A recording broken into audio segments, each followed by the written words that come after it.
this with coffee in my hand. But I'm very thankful to get to do what I get to do and be in full-time ministry. And I've been honored and blessed for me and my family to have been at the church that we're at for almost 17 years. Next month will be 17 years, and that's just crazy and a blessing. One of the questions I get a lot is, what do you do all day? Like, what's your real job? Well, I work at the church. I go to the church every day. So today, in this video, I'm going to show you a little bit about what my Wednesday looks like.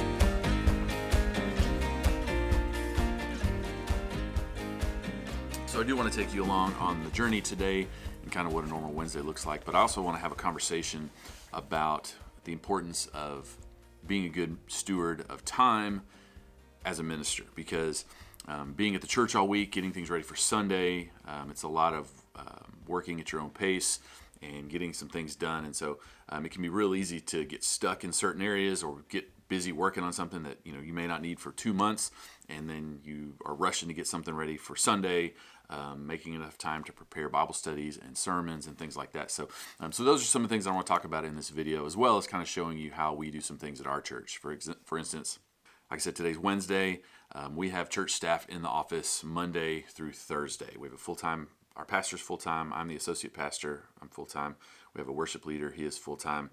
And a children's ministry director. And then we have a full-time administrative ministry assistant, as well as a part-time financial ministry assistant and a custodian. So we're all in the building Monday through Thursday. We used to kind of stagger our days off and be in the office on Friday as well, but sometimes that was kind of hard in planning because you need to talk to somebody about something. It's their day off and you don't want to bother them. And so we, several years ago, restructured and did some things differently. Now we're all here throughout the week, and then we're closed on Fridays, and so that works for us. I know different churches do things differently, and that's great. You need to do what is going to work best for you, for your staff, the size of your staff, things like that. Our pastor also is not in the office on Tuesday. That's his study day. He usually goes over to another town that's close by and finds a corner booth somewhere and studies and prays and reads and prepares for the sermon coming up on Sunday, as well as kind of looking a couple weeks out to get some of those things ready. So we plan our week and try to make sure we're ready for Sunday, but you never know what's going to happen. We do our big staff meetings on Monday, work on things throughout the week, and then on Thursday we have what we call a Sunday meeting where we get together kind of first thing and see what else we have to do for the rest of the day to make sure that we are ready for Sunday. This morning, getting a few things ready for today, checking some email and a couple things that I need to get done. I'm going to do a podcast with Pastor Kyle today, and then got lunch with a friend, and then mainly getting a lot of things ready for tonight with our first Wednesday night back after the Christmas break.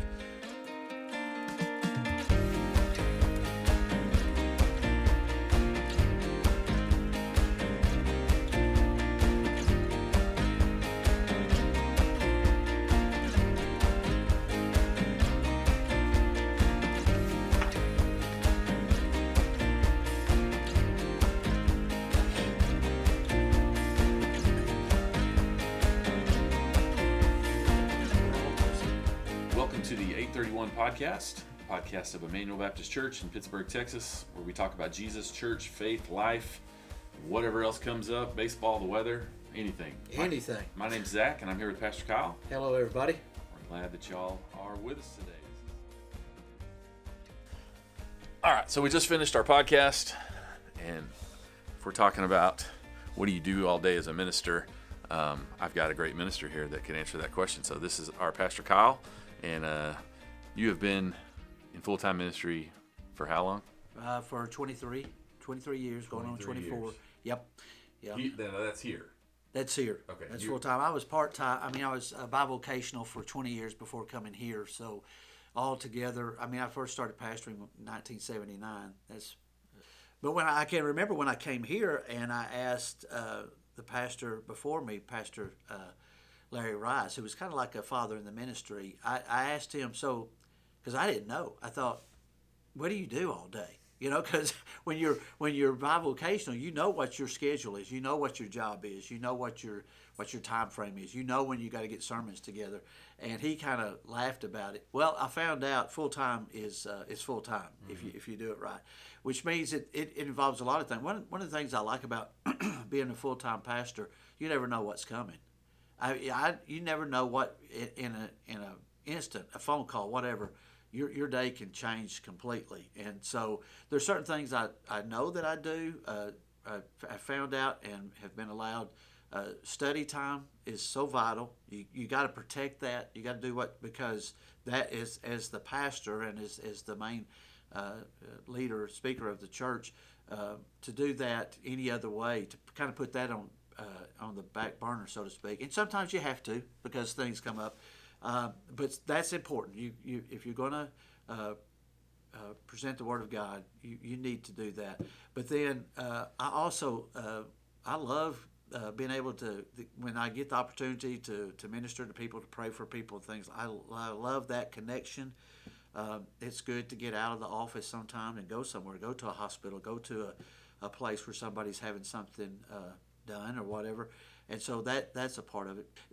There's a lot of things, but I would say, again, for me, preparing and making sure the Word is shared the way that God wants it to, and then being able to have relationships with our staff and relationships with people is really good. So if anybody is wondering what do you do at full time, I promise you it's full time. And I say that lovingly because it requires that, because some people will say the only day that you work is on Sunday. Is that the only day? That's the only day that they see us, but it is full time. It occupies our time, but then you get to be a part of some things in the ministry that nobody else gets to be a part of. It is such a gift that God gives you. You get to see people's lives. You get to see amazing things. You get to hear from people and what God's doing in their lives. And so, yeah, it's full time. Yeah, I was part-time before I came here, and I don't remember if it was the first day or the first, I know it was in the first week. It might have been the first day. We were sitting at the church office, me and Brother James, and we got a phone call that somebody had a flat tire. One of our widow ladies or somebody that had a doctor's appointment she had to go to, but she got out to her car and had a flat tire. And so that's what we stopped instantly what we were doing and went and changed her tire for her. And she was just ecstatic. And I remember y'all telling me, this is ministry. This is what you get to do. Yep. Well, we've talked about before. There's some things you can't learn at college or seminary. They don't teach those things. But if you're really a part of a church staff that you can't say, well, that's not my job. You can't say that. You just go, okay, we need to do this. And for me, especially as the pastor, when you see other people from our staff just jump in at any moment, everybody just does drop things, and we know we've got to get some things done. And that, you know this, but it's one of the things that's one of our requirements. If anybody ever says that, you're probably going to lose your job. That's not my job. Well, you don't have one anymore, because being a part of a team means that every role is important, but there's times you've got to help out children's ministry, youth ministry, Young at Heart, Celebrate Recovery. There's things that all of us get to do, and I say that in that way, not that we have to do it, but we get to do it. Definitely. Yeah. Cool. Thank you. Thank you.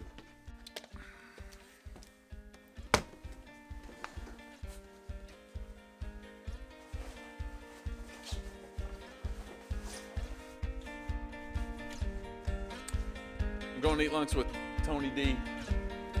I'll be back. Going to eat lunch with a friend of ours and pastor friend. He's also a neighbor, but also just good family friend, and just catch up, kind of see what's going on. And this is something I've not always done good at in ministry, and that's getting out of the office, kind of hitting pause on administration stuff and just going and talking with people outside of, definitely in your church, but for me, I really enjoy getting to talk and visit with people outside of my church bubble, and what's going on with you and your family, what's going on at your church, some of those kinds of things. And there are a lot of churches in our area, and we do things with our church association and things like that, but to be able to go to some of those events and some of those trainings, some of those lunches, and just rub elbows with people that are doing God's work, and get to know some of them, and not just, hey, how's it going? Oh, good, okay, but to really, hey man, what's something I can pray for you about, and what's going on? What are some struggles? What are some wins? What are some good things going on at your church? And so if you're in the ministry, that would be a big advice tip. And even if you're new to an area and you don't know some of the people at the other churches, talk to somebody in your church, talk to some other people, reach out and just try to make connections.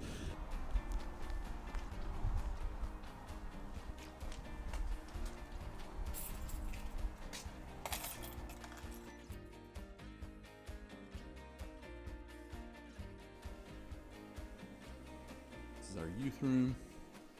Chase is playing, as part of his message, is playing a game tonight. I don't know if you can see that or not. It's a pencil box with 2 fake $100 bills in it. He's going to get a volunteer and try to, if they can get to that, they can have what's in it. And eventually they're going to get it, but it's fake. So they went to all that hard work to get something that wasn't worth anything. And sometimes that's what we do in life. We chase things that are of no value, and we waste a lot of time and effort and God-given ability doing some of those things. So it's pretty good. I'm excited. The students are going to love it.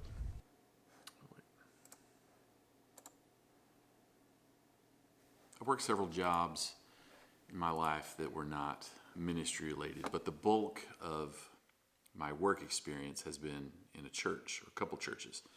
And so it may be like this in a lot of jobs, but in ministry, lots of times you can plan and work towards things for the week. You're planning for Wednesday, like we're getting ready today, setting up rooms and doing some things, and ultimately preparing for worship and what's going to happen on Sunday.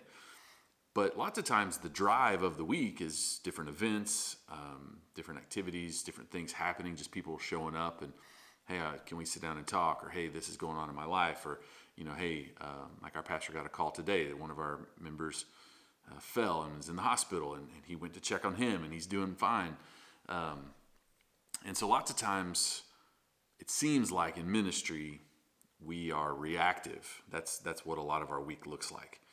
We're reacting to the needs of our church family or something that's come up in the community, and things like that. And that's good. Not that you want bad things to happen, but that we are in a position and in an opportunity to be able to do that, to help people when something comes up. But the flip side of that is that can drive a lot of what I'm doing during the week. And Pastor Kyle made mention of that earlier, that there's times where sometimes those days go out the window as far as your planning and things.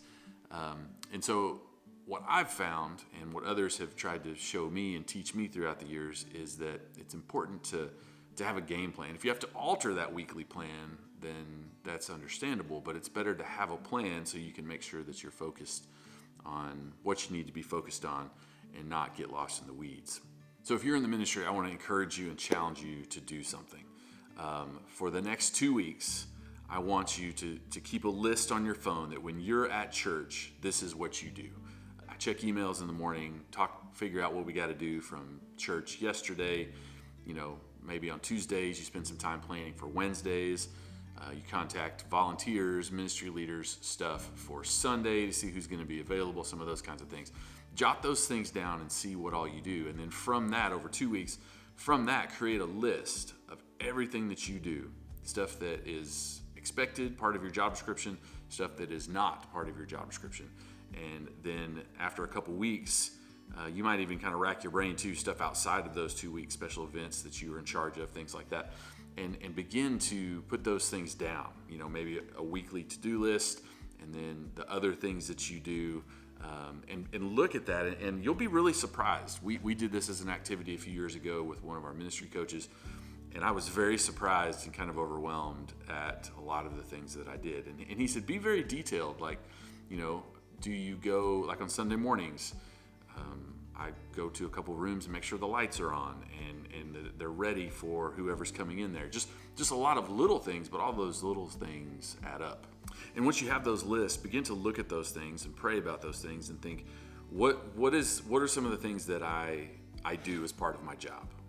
These are my responsibilities. And then what are some of the things that fit within my calling? Like, what are some of the things that I am passionate and excited about, that I get to do those things? For me, some of those things are I get to work with and check in with ministry leaders in our church. I used to be the student pastor, and so my things were, everything was focused around youth, parents, volunteers. A lot of it was on a week-to-week basis, Wednesday night and then classes on Sunday, big events, camp, retreats, things like that. And so it was very clear. A lot of what I did and my passion and my excitement fit within my job description. Now, as associate pastor, there's things that are within my job description that are fairly vague sometimes, assist our pastor or assist ministry leaders and things like that. But some of those things are things that I love to do. I love to help brainstorm with a ministry leader about how can we do some things differently, or hey, these are some of our concerns in this area. How can we approach that? How can we go about some of those things? How can we train more volunteers? I love doing some of that kind of stuff. And then that third column is going to be things that need to get done that you have maybe either taken on or somebody's asked you to do those things. And they're good things that need to get done, but maybe it's not in your wheelhouse. Maybe that's something that's a frustration to you. Sometimes those are just things we have to do, but sometimes you can look for opportunities to train somebody else to do that, or to say, hey man, you're always here. Could you help me with this? And if you can create an opportunity where you can free up space, that's not to take on more things, but that's to do some of these other things that you're passionate about even that much more, or to create some opportunity to really dream and plan and pray and think, one day a month, like, man, what is something that God's leading us to do as a part of this area of ministry or as a part of our church? And lots of times we're so busy that we just don't have time. We don't make time to do those things. And so by clearing some space, that's not to add stuff, but to allow some time for prayer and for vision, and kind of dreaming about some of the things that God may want to do in your area of ministry or your church. If you're in the ministry and you've never done that, I would encourage you to do that and take it seriously. I think you'll be surprised at all of the things that you do. And again, not complaining about those things, but just trying to organize and be strategic. And where do you put your energy? Where do you put your time? If you're doing 90% of your time in just administration, but your job is to be, working with other people and doing other things, then you need to kind of reevaluate some of those things. And if you can talk with your pastor or whoever about, okay, how do I find some balance in all of this? Because you don't want to feel overwhelmed. You don't want to be burned out. Ministry is a huge blessing to get to do this every single day.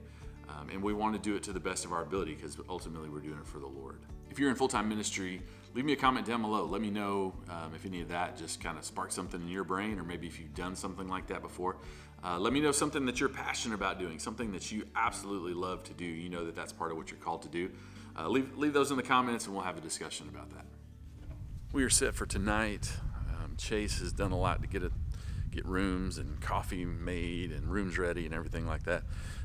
I am about to have to go pick up kids, and then we'll have students here around 5 to get some things kicked off. And again, we're excited. This is our first Wednesday night back after the break. We took a 3-week break, which was really, really good for all of our volunteers, for us as a staff. 3-week break from our Wednesday night stuff, but man, we're fired up. We're ready to get things rolling tonight.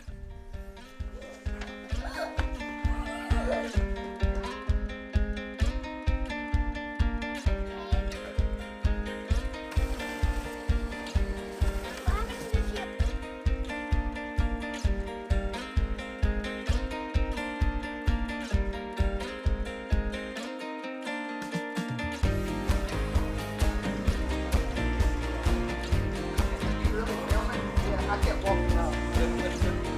Okay, so glad y'all are here.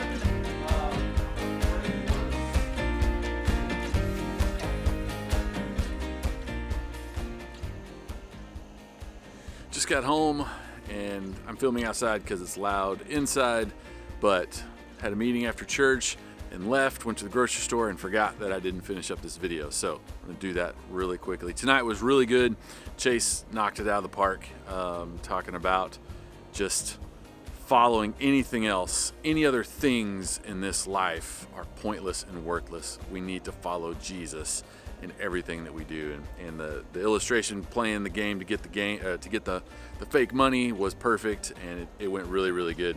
And so great night. First night back, we had like 22 students, which is fantastic. We had 3 new students tonight, so Lord, thank you for that. I'm gonna try to reach out to them, and hopefully they will continue to come, and because I don't think they're going to church anywhere, so that's awesome. That's just a glimpse of kind of what a regular Wednesday looks like. I could do this next Wednesday and it could be totally different. I said it at the beginning of this video, but it is just such an honor that God would allow me to get to do what I get to do in the church body that I get to do it in, and the community that I get to be a part of. Thanks for coming along for the ride. If you have a comment or a question, make sure you leave that down below. Like, subscribe, all the things. If there's somebody that you know might find this interesting, maybe another minister or something like that, man, it'd be just an honor that you would share this video with somebody that might get something out of it. So thanks again for watching, and until next time, walk humbly.